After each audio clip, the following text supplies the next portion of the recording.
మరి అస్వస్థకు గురవ్వడం ఇట్లాంటి చోట్ల అయింది. బట్ లక్కీగా మన ఏరియాలో ఎక్కడ నా దృష్టికి అయితే కాలే హాస్టల్స్ కానీ అదేవిధంగా స్కూల్స్లో కానీ. ఇప్పుడు కూడా మనం అందరం అప్రమత్తంగా ఉండాలి. అదే కాకుండా లాస్ట్ టైం కూడా మీరు అందరూ అంటే మనము చిన్న స్థాయి నుంచి స్టాండర్డ్ 1 నుంచి ఫస్ట్ నుంచి సెకండ్ నుంచి ఫిఫ్త్ నుంచి తీసుకొస్తేనే ఇంటర్లో వాళ్ళు మంచి రిజల్ట్ కూడా వస్తుంది. మీరు అందరూ కష్టపడి మన జిల్లాను టాప్లో ఉంచినందుకు ఇంటర్మీడియట్లో మీ అందరినీ అభినందిస్తూ ఉన్నాం. ముఖ్యంగా ఎడ్యుకేషన్ డిపార్ట్మెంట్ వారిని, కలెక్టర్ గారిని, అదేవిధంగా సంబంధిత అధికారులందరినీ కూడా అభినందిస్తూ ఉన్నాం. ఇట్లనే మనం ప్రతి దాంట్లో చిన్న జిల్లా చాలా అద్భుతంగా చేసుకోవచ్చు. అన్ని వనరులు ఉన్నాయి, మంచి హిస్టారికల్ ప్లేసెస్ ఉన్నాయి. కాబట్టి మీ యొక్క ఆలోచనను ముందు పెట్టి రామప్ప దగ్గర మనం ఏం చేయగలుగుతాం. నేషనల్ హైవే 100 కిలోమీటర్స్ ఉన్నటువంటి కాన్స్టిట్యున్సీ దాదాపుగా అంటే మనకు 70-80 వస్తుంది.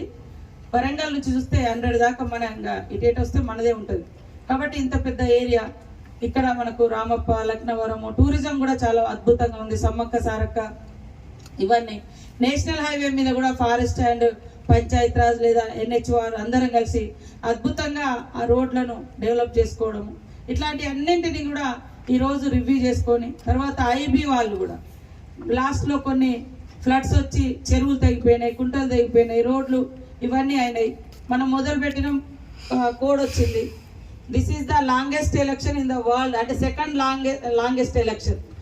1951లో వచ్చింది లాంగెస్ట్ ఎలక్షన్, మళ్ళీ ఇప్పుడు 2024లో వచ్చింది. అంటే ఇంత టెక్నాలజీ డెవలప్ అయినటువంటి పరిస్థితిలో కూడా 3 నెలలు ఎలక్షన్ కోడ్ ఉండి చాలా మంది దేశంలో పబ్లిక్ అవస్థలు పడ్డారంటే ఈసారి ఎలక్షన్ కోడ్ తోటి. కాబట్టి అన్ని సమస్యలు అట్లా పెండింగ్ ఉన్నాయి.